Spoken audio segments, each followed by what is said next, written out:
बिस्मिल्लाहिर्रहमानिर्रहीम, अस्सलाम वालेकुम। वॉइस ऑफ सिविलियन के साथ मैं हूँ एहसान अल हक। अच्छा, पिछले 2 साल से हम सुन रहे हैं एनआरओ नहीं दूंगा, एनआरओ नहीं दूंगा, और कुछ दिनों से हम सुन रहे हैं एनआरओ नहीं देने दूंगा, या किसी ने एनआरओ दिया तो मुल्क के साथ गद्दारी होगी। ये सब कुछ तो बहुत सुन चुके हैं, लेकिन आज जिस टॉपिक पे मैं आपसे बात करने लगा हूँ वो है एनआरओ दो। और वो कौन है एनआरओ मांगने वाला? तो वो है जी पाकिस्तान के सबसे ताकतवर हलके। और वही बात जो पिछले 3-4 महीने से अपोजिशन की जो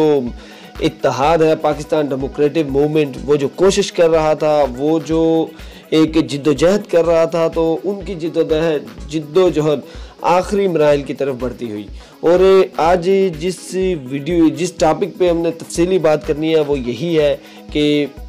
इस्टेब्लिशमेंट ने, ताकतवर हलकों ने पीडीएम से और खुसूसन मियां नवाज शरीफ से एनआरओ मांग लिया है और उनको एक बहुत ही बड़ी ऑफ़र की है। तो अब देखते हैं कि मियां नवाज शरीफ साहब जो है तो और पीडीएम की क़यादत इस ऑफ़र पर क्या कहती है। तो इसी हवाले से मैं आपको बुनियादी जो 4-5 नुकात हैं जिनके गिर्द ये पूरी जो स्टोरी घूमती है उस पर तफसील से आपसे बात करूंगा। लेकिन उससे पहले अगर आप चैनल पर नए हैं तो चैनल को भी सब्सक्राइब कर लें और बेल आइकन भी प्रेस कर दें ताकि हर आने वाली वीडियो आप तक पहुंचती रहे। बात यह है कि पिछले चंद दिनों से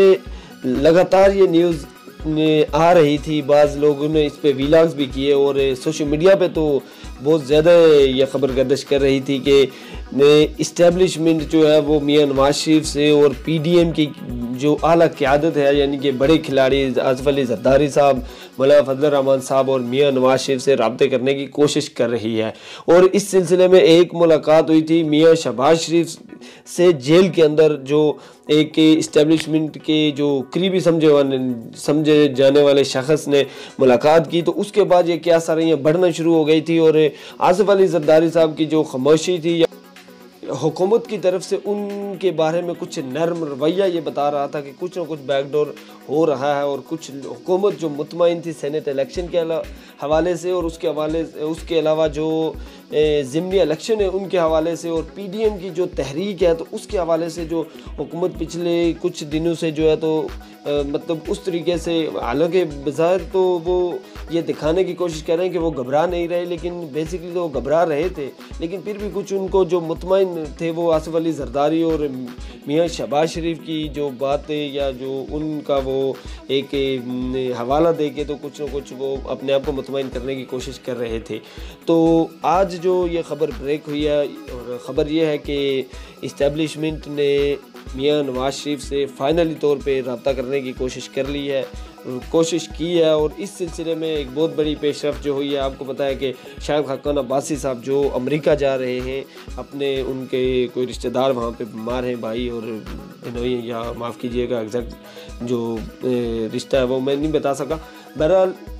वो उनको देखने के लिए जा रहे हैं और इस सिलसिले में उनका नाम ECL से भी निकाला गया है। और ये सारा कुछ तो मतलब इस इतनी कशीदगी के आलम में जहाँ पे पहले मियां नवाज शरीफ को भेज के तो वो पछता रहे हैं और बात कर रहे हैं ये है वो है, लेकिन अब जो है तो दोबारा उनको भेज रहे हैं। और ये तो पहले ही जिस दिन ये बात हुई थी तो उसी दिन से जो है तो क्या सारी ये शुरू हो गई थी कि शायद खाकान अब्बासी साहब को कैसे इजाज़त मिल गई। खैर उनको इजाज़त तो मिल गई और वो इसी सिलसिले में वो अमेरिका जाएंगे और उसके बाद वो बरास्ता अमेरिका वो जो है तो मियां नवाज शरीफ से मुलाकात करेंगे लंदन में। अब लंदन की फ़्लाइट्स वगैरह बंद हो गई थी 1 हफ़्ते के लिए, लेकिन देखना है कि आगे अभी 15 दिन के टूर पे वो अमेरिका गए हैं तो ज़ाहिर है 15 दिन में उनको मौका तो मिलेगा आते जाते हुए कहीं ना कहीं वो जो है तो इस सिलसिले में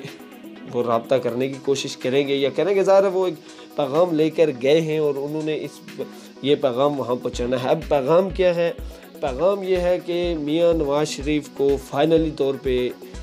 इस्टेब्लिशमेंट ने ये पैगाम दिया है कि आप अब खुल के सियासत करें, हम आपकी सियासत से बिल्कुल हट रहे हैं रास्ते से।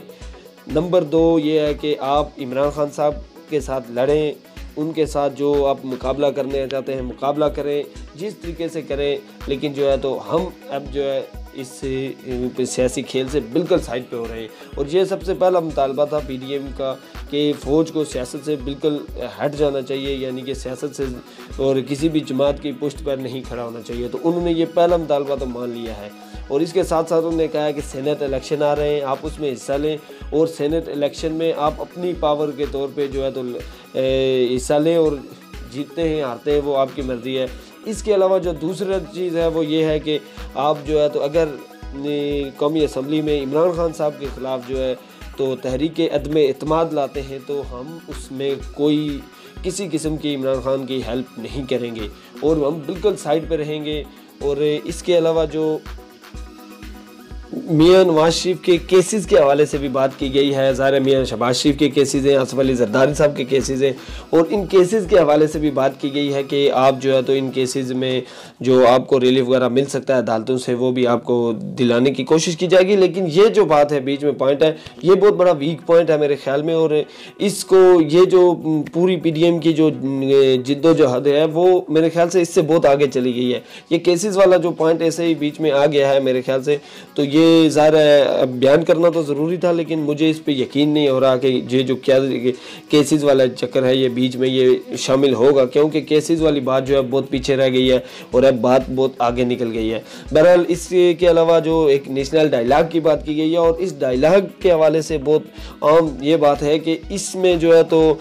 अब इस्टेब्लिशमेंट ने ये अपनी तरफ से दावत दी है कि एक नेशनल, ज़्यादा पहले भी बात होती रही है लेकिन अब खुल के जो है तो ये बात हो रही है कि एक नेशनल डायलॉग हो, और इस डायलॉग में जो ज़मानती होंगे, यानी कि जो इस चीज़ की दोनों साइडों की ज़मानत लेंगे, तो उनके हवाले से जो है तो फाइनल अभी तक नहीं हो सका। बहरहाल ये है कि या तो पाकिस्तान के कोई ताकतवर इदारा यानी कि अदलिया वगैरह इसकी ज़मानती हो सकती है, या फिर जो है तो कोई दूसरा दोस्त मुल्क हो सकता है जिस पर दोनों अफ्रीकन को एतमाद हो। इसमें चाइना भी हो सकता है, तुर्की भी हो सकता है, और उसके अलावा जो है तो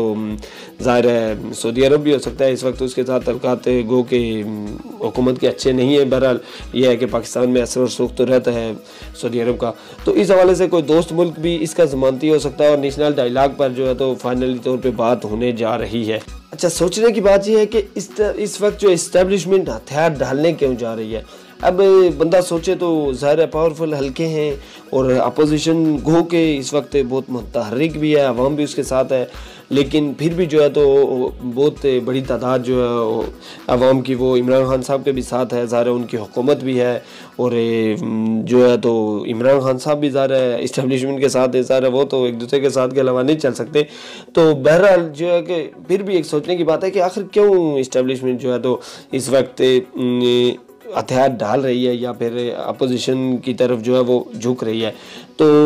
इसका साफ मतलब ये है कि अपोजिशन ने जो तहरीक शुरू की, वोट को इज्जत दो की और फ़ौज की सियासत से दूरी की, तो वो अवाम में यानी कि सोशल मीडिया पे आप देखें, मीडिया पे देखें, हर कोई अब खुल के इस पर बात कर रहा है। और ये पाकिस्तान आर्मी के लिए, इस्टेब्लिशमेंट के लिए एक बहुत ही जो है तो बुरी बात है, यानी कि एक अच्छी बात नहीं है कि पाकिस्तान में हर बंदा, हर शख्स, यानी कि मुझ जैसा शख्स जो है तो आपको देखो कि हम इस्टेब्लिशमेंट के खिलाफ खुल के बोल रहे हैं, बात कर रहे हैं, लोग कमेंट कर रहे हैं, ट्विटर पे देखो, फेसबुक पे देखो, यूट्यूब पे देखो, जहाँ भी देखो तो लोग इतना खुल के बोल रहे हैं। और ये जो ज़ुबान दी है मियां नवाज शरीफ ने, या ज़ुबान दी है PDM ने अवाम को कि इतना खुल के बोले, तो ये अपोजिशन के लिए, ये आर्मी के लिए और ख़ुसूसन इस्टेब्लिशमेंट पूरी के लिए ये बहुत ही जो है तो सोचने का मुकाम है, और बहुत ही ख़तरनाक यानी कि हद हो चुकी है कि इस तरीके से आवाम खुलकर जो है उनके ख़िलाफ़ बोल रही है। तो ज़ाहिर अब उनकी ये मजबूरी है कि वो इस तासर को ख़त्म करें और अब वो एक नेशनल डायलॉग की तरफ जाएं, जो कि सबसे बड़े लोग जो यानी कि बड़े बड़े तज्ज़ियाकार लोग थे वो शुरू में यही कह रहे थे कि इन हुकूमत को और अपोजिशन को, इस्टेब्लिशमेंट और अपोजिशन दोनों को जो है एक ग्रैंड डायलॉग की तरफ जाना पड़ेगा। और अब जो तो ये स्टोरी जो क्लोज़ होती हुई नज़र आ रही है, और ग्रैंड डायलॉग की तरफ जा रही है बात। और इसके अलावा जो है तो ज़ाहिर है एक मसला ये भी था कि अगर फ़र्ज़ किया कि आगे सर्दियाँ हैं लेकिन फिर भी अगर लॉन्ग मार्च होता है या अपोजिशन असम्बलियों से इस्तीफ़े दे देती है तो एक जो सियासी बहरान होगा। और अगर लॉन्ग मार्च होता है और इस्लामाबाद में जो 50,000 या 70-80 हज़ार लोग इस्लामाबाद में दाखिल होते हैं और निज़ाम ज़िंदगी महफूज होता है, तो आपको पता है कि 20-25 हज़ार लोग अगर फैज़ाबाद पे खड़े हो गए थे तो पिंडी इस्लामाबाद का निज़ाम बंद हो गया था। तो ज़ाहिर है अगर इतने लोग इस्लामाबाद में दाखिल हो जाते हैं तो फिर बहुत जो है मुल्क के लिए और हुकूमत के लिए और इस्टेब्लिशमेंट सब के लिए फिर एक मुश्किल खड़ी हो जाएगी। तो इस्टेब्लिशमेंट नहीं चाहती कि ये कोई लॉन्ग मार्च हो या कोई बहुत बड़ा सियासी बहरान हो इस वक्त, जब एक तरफ तो कोविड का मसला है, दूसरी तरफ दुनिया के हालात बदल रहे हैं, उसके अलावा दोस्त भी सारे नाराज़ हैं, दोस्त ममालिक की बात कर रहा हूँ वो भी नाराज़ है। तो ये सारा जो एक पाकिस्तान को इस वक्त जो एक तनाई का शिकार हो गया है और इसमें इस्टेब्लिशमेंट का ज़ाहिर हाथ है क्योंकि उनकी वजह से जो हुकूमत आई है तो ये सारा उसी का कसूर है। तो वो अब उस कसूर का इजाला करने की कोशिश कर रहे हैं और किसी तरीके से वो कह रहे हैं कि एक तो मुल्क में कोई बहरान हो, कोई सियासी बहरान हो, कोई मज़ीद फसादात ना हो। और ये सारी चीज़ें जब ज़ाहिर होंगी तो आपको पता है कि अगर इस वक्त कुछ भी हो जाता है मुल्क में तो ज़ाहिर पाकिस्तान के जो इस्टेब्लिशमेंट है, ये हुकूमतें ने तो आना है जाना है, सियासी जमातें, लेकिन इस्टेब्लिशमेंट ने हमेशा रहना है। अवाम और इस्टेब्लिशमेंट हमेशा रहते हैं, जबकि जो होती है सियासी जमातें तो उनकी हुकूमत 5 साल के लिए आई है, 5 साल के बाद दूसरी जमात आ जाएगी, एक हार गई दूसरी चल गई। लेकिन जो इस्टेब्लिशमेंट का मतलब ही ये है कि ठहराव, उन्होंने मुल्क में ठहरना होता है, कानून नाफिज करना होता है और मुश्किल जो होती है तो ज़ाहिर है उन्हीं के लिए ज़्यादा होगी। तो इसलिए जो है इस्टेब्लिशमेंट ये सोच रही है और ये सोचने पे आखिर मजबूर हुई है कि जो है अपोजिशन के बगैर ये मुल्क नहीं चल सकता। और अपोजिशन जो बात कर रही है उस बात में भी दम है। ज़ाहिर है कुछ अपोजिशन का भी दबाव इस हद तक चला गया है कि वो भी कोई बात करने के लिए, इसके अलावा कोई बात करने के लिए तैयार नहीं है। तो अब ये मुल्क जो एक सियासी बहरान की तरफ जा रहा था, जो एक मुश्किल या बंद गली की जानिब जो जा रहा था, तो उसकी कुछ न कुछ सूरत हाल निकलती हुई नज़र आ रही है। और हम सबको भी इस बात पे खुश इसलिए होना चाहिए कि ज़ाहिर है अपोजिशन का जो मुतालबा था कि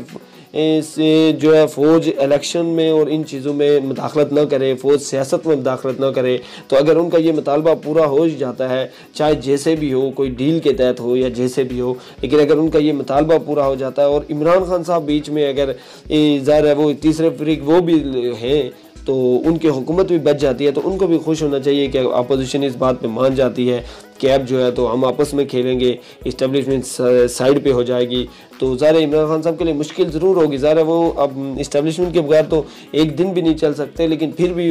इस बात में वो मुतमईन होंगे कि कम से कम अगर ये भी उनको मौका दे देती है अपोजिशन की, चलो आप ये अपना जो 5 साल है वे पूरे करें और बाकी जो है तो हम अब खुद खेलेंगे। तो अब देखते हैं कि आने वाले कुछ दिनों में क्या सूरत हाल निकलती है। ये दिसंबर के जो 2-3 दिन रह गए और इसके अलावा जनवरी के पहला जो हफ्ता है ये बहुत ही आम है। कमेंट में ज़रूर बताइएगा कि आपको ये वीडियो कैसी लगी और आप इस बारे में क्या कहते हैं। और ये वीडियो अच्छी लगे तो लाइक करें और अगर हो सके तो दोस्तों के साथ शेयर भी करें। अल्लाह हाफिज़, मिलते हैं अगली वीडियो में।